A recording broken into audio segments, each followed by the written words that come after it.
क्रमोन्नत वेतनमान को लेकर शिक्षिका सोना साहू के मामले में छत्तीसगढ़ सरकार ने हाई कोर्ट को बताया कि याचिकाकर्ता शिक्षिका को क्रमोन्नत वेतनमान के तहत 8,59,958 रुपये का भुगतान कर दिया गया है। सोना साहू को क्रमोन्नत वेतनमान के भुगतान के साथ ही छत्तीसगढ़ के 1.5 लाख शिक्षकों में उम्मीद जगी है, पर यह रास्ता उतना आसान नहीं है। इसके लिए फिर से न्यायालय का रास्ता तय करना पड़ सकता है।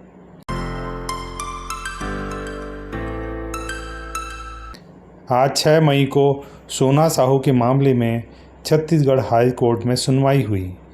छत्तीसगढ़ के रामानुजगंज की शिक्षिका सोना साहू के लिए मंगलवार का दिन खुशियों भरा रहा। छत्तीसगढ़ शासन ने हाई कोर्ट को बताया कि सोना साहू को क्रमोन्नत वेतनमान के एरियर्स की राशि का भुगतान कर दिया गया है। राशि भुगतान की जानकारी मिलते ही प्रदेश के 1.5 लाख शिक्षकों के भीतर क्रमोन्नत वेतनमान को लेकर नई उम्मीदें जगी हैं। हालांकि यह रास्ता दिल्ली दूर है की तर्ज पर बहुत लंबा है और अनेक शिक्षकों के क्रमोन्नत वेतनमान संबंधी आवेदन अस्वीकृत हुए हैं। तब भी उनके सामने उम्मीद जगी है कि देर सवेर न्यायालय के माध्यम से ही सही सोना साहू की तर्ज पर उन सभी को क्रमोन्नत वेतनमान का लाभ एक दिन मिलेगा। आज मंगलवार 6 मई को जस्टिस बी.डी. गुरु की सिंगल बेंच में सुनवाई हुई। सुनवाई के दौरान स्कूल शिक्षा विभाग के अलावा पंचायत विभाग के आला अफसर वहां मौजूद थे। याचिकाकर्ता को क्रमोन्नत वेतनमान के तहत किए गए भुगतान संबंधी दस्तावेज उनकी ओर से न्यायालय में पेश किए गए। हाई कोर्ट में राज्य शासन की ओर से पैरवी करते हुए महाधिवक्ता कार्यालय के लॉ अफसरों ने पंचायत विभाग द्वारा याचिकाकर्ता शिक्षिका सोना साहू को किए गए भुगतान के संबंध में पूरी जानकारी दी गई व दस्तावेज भी कोर्ट के समक्ष प्रस्तुत किए गए। सोना साहू के बैंक अकाउंट में पंचायत विभाग की ओर से क्रमोन्नत वेतनमान के तहत 8,59,958 रुपये के भुगतान संबंधी कापी भी कोर्ट को सौंपी गई। बिलासपुर हाई कोर्ट के फैसले को चुनौती देते हुए राज्य शासन ने सुप्रीम कोर्ट में एसएलपी स्पेशल लीव पिटीशन दायर किया था। मामले की सुनवाई के बाद सुप्रीम कोर्ट ने राज्य शासन की एसएलपी को खारिज कर दिया था। शासन की एसएलपी खारिज होने के बाद से ही माना जा रहा था कि सोना साहू को क्रमोन्नत वेतनमान का लाभ शासन को देना पड़ेगा।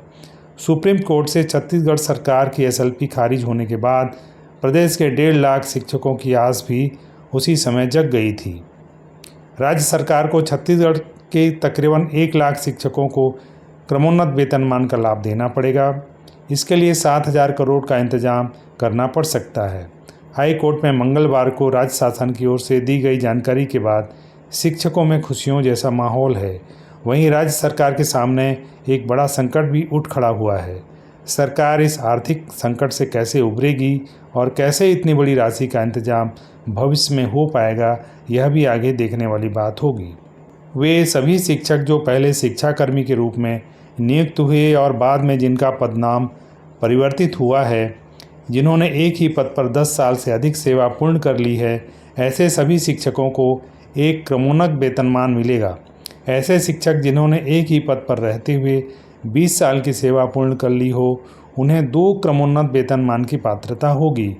उदाहरण के लिए कोई व्याख्याता पद पर 1998 में भर्ती हुआ है और 2018 तक उसे पदोन्नति नहीं मिली है, तो सीधे तौर पर उसे 2 क्रमोन्नत वेतनमान की पात्रता होगी।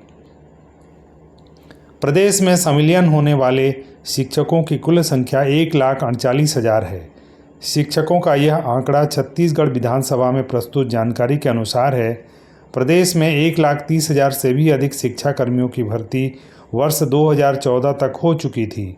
यदि कोई शिक्षक 2014 में भी भर्ती हुआ है और उसे प्रमोशन नहीं मिला है, तो ऐसे शिक्षक भी 2024 में क्रमोन्नत वेतनमान के पात्र हो जाएंगे। हाई कोर्ट के निर्णय में पंचायत और स्कूल शिक्षा विभाग दोनों को क्रमोन्नति की राशि देने का आदेश जारी किया गया है। इसका स्पष्ट अर्थ है कि दोनों सेवा काल को क्रमोन्नत वेतनमान के लिए जोड़ा गया है। अधिकांश शिक्षाकर्मी जो अब शिक्षक बन चुके हैं, वे सभी क्रमोन्नत वेतनमान के हकदार होंगे।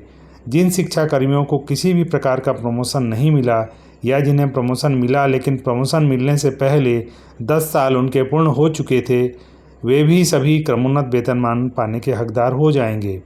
इसका सीधा सा मतलब है कि बड़ी संख्या में ऐसे शिक्षक जिन्हें शासन को लाभ देना होगा और बहुत से शिक्षक तो ऐसे हैं जिन्हें 2 क्रमोन्नत वेतनमान भी मिल सकता है। हाई कोर्ट में इन सब पर आज चर्चा हुई और फाइनली सोना साहू के केस का निपटारा हो गया।